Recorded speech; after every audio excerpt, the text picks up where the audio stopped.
New York City in the 1700s was a place where fortunes were made and lost in a single tide.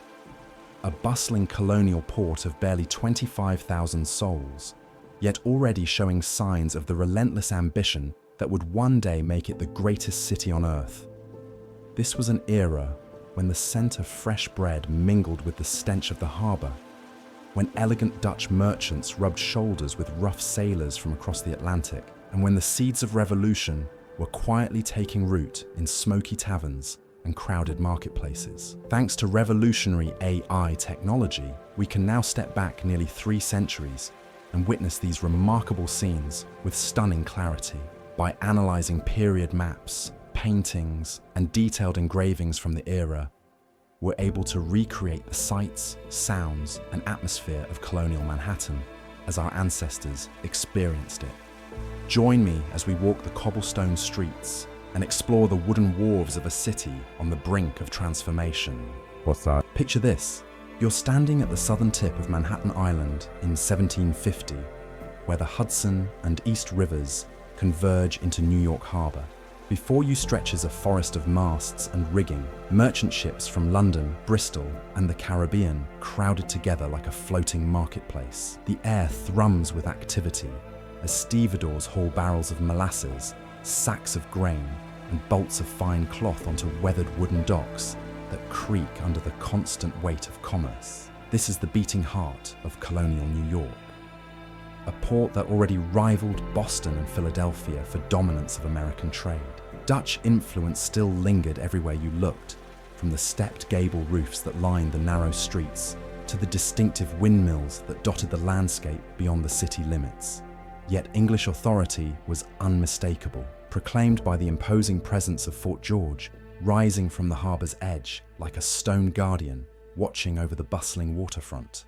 The fort itself tells the story of a city caught between empires. Built by the Dutch as Fort Amsterdam in 1624, it had been renamed and rebuilt by the British after they seized the colony in 1664. Its thick stone walls and bristling cannons served a dual purpose, protecting the harbor from enemy fleets, while reminding colonists exactly who held ultimate power in this rapidly growing settlement. Walk north from the fort, along what locals called the Broadway, and you'd find yourself on the widest street in all of colonial America.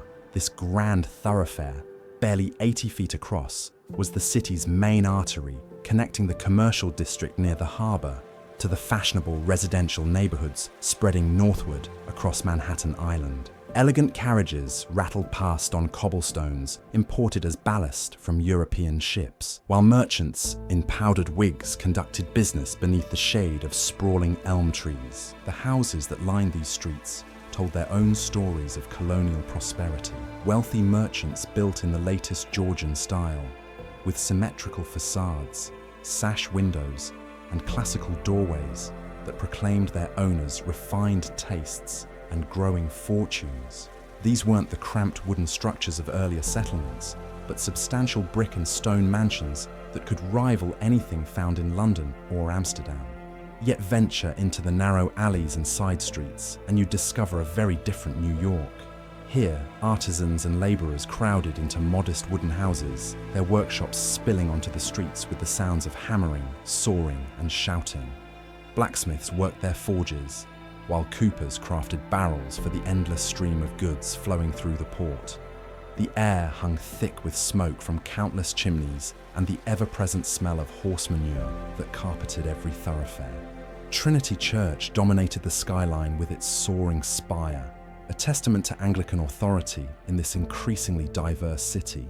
Built in 1698 and rebuilt after a devastating fire in 1776, the church served as both spiritual center and social hub for New York's Protestant elite. Its churchyard, already crowded with weathered headstones, would eventually become the final resting place for some of America's most famous founding fathers. But Trinity wasn't alone in serving the city's spiritual needs. Dutch Reformed churches still ministered to descendants of the original settlers, while growing communities of Jews, Catholics, and other religious minorities quietly established their own places of worship, despite official restrictions.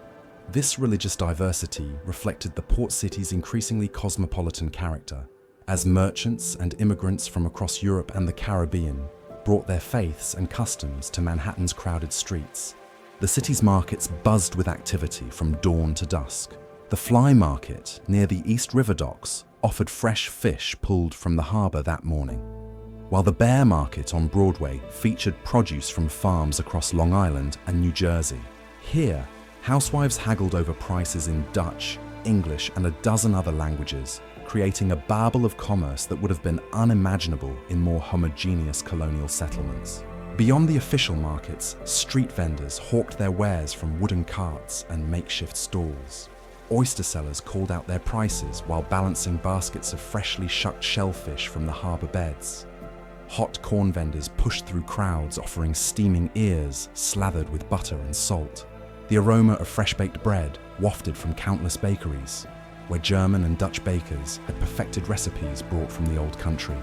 Water Street ran parallel to the East River, its taverns and coffee houses serving as unofficial centres of political discourse. The King's Arms, the Black Horse, and dozens of other establishments buzzed with heated conversations about trade restrictions, taxation, and the growing tensions between colonial merchants and British authorities. These weren't just places to drink ale and rum. They were the birthplaces of revolutionary ideas that would soon shake the foundations of empire. The merchants who gathered in these smoky rooms were already among the wealthiest men in America. Families like the Delanceys and Livingstons had built vast fortunes through shrewd investments in shipping, real estate, and the lucrative trade with the West Indies. Their elegant townhouses on Queen Street and Wall Street showcased the latest fashions from Europe, furnished with mahogany from the Caribbean and silks from the Orient. Wall Street itself took its name from the wooden palisade that Dutch colonists had erected across Manhattan Island in 1653 to protect against British invasion. By the 1750s, that defensive barrier had long since vanished, replaced by a bustling commercial thoroughfare where bankers, merchants, and ship captains conducted the business that fueled colonial prosperity.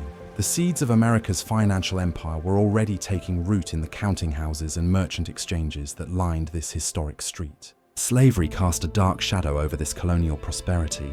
Nearly 1 in 5 New Yorkers was enslaved, their labor building the wharves, loading the ships, and constructing the mansions that defined the city's growing wealth. The slave market at the foot of Wall Street conducted its grim business just steps from the elegant homes of the merchant elite, a stark reminder of the human cost underlying colonial success. The Common, a large open space where City Hall Park stands today, served multiple purposes in colonial life. Cattle grazed on its grassy expanse, while militia companies drilled for potential conflicts with French forces to the north. Public executions drew crowds of spectators, and traveling performers entertained colonists hungry for diversion from their daily labors. Winter transformed New York into a different world entirely.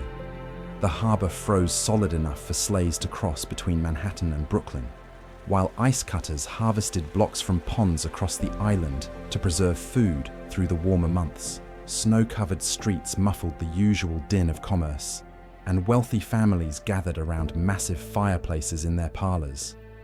Burning logs floated down the Hudson River from forests that seemed endless. The Collect Pond, a large freshwater lake in the northern part of the settled area, provided drinking water for the growing population while serving as a center for recreation.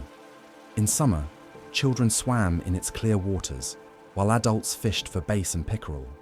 Come winter, the frozen surface became a natural skating rink where colonists glided across the ice in the latest European fashions. Beyond the city's northern boundary, Manhattan Island remained largely wilderness. Dense forests of oak, hickory, and chestnut stretched toward Harlem Village, interrupted only by scattered farms and country estates belonging to the wealthiest merchants. Wild animals still roamed these woods, bears and wolves posing genuine threats to anyone venturing too far from the safety of the settled areas. The city's growth was already straining its medieval infrastructure. Narrow streets designed for foot traffic and horse-drawn carts struggled to accommodate the increasing flow of goods and people. Garbage and waste accumulated in alleys and vacant lots, creating breeding grounds for disease that would periodically sweep through the crowded neighborhoods. Yet for all its challenges, colonial New York pulsed with an energy and ambition that set it apart from other American cities. Here, Dutch pragmatism merged with English enterprise and immigrant determination to create something entirely new. The foundation stones of America's greatest metropolis were being laid one transaction, one building, one dream at a time. This remarkable journey through colonial New York reveals a city already destined for greatness, where the ambitions of countless individuals were shaping the future of a continent. From the crowded wharves where fortunes rose and fell with the tide, to the elegant parlors where revolution was quietly discussed over imported tea, we've witnessed the birth of America's most dynamic metropolis. The cobblestone streets that echoed with Dutch, English, and a dozen other languages would soon ring with the footsteps of revolutionaries marching toward independence. The merchant princes building their Georgian mansions could never have imagined that their small colonial port would one day become the capital of the world. History has preserved thousands of these extraordinary glimpses into cities across the globe, frozen moments in time waiting to be brought back to life through the power of modern technology. So tell us in the comments, which lost city would you like to see recreated next? Your suggestion could be featured in our next journey into the past. Thanks for watching, and we'll see you in history.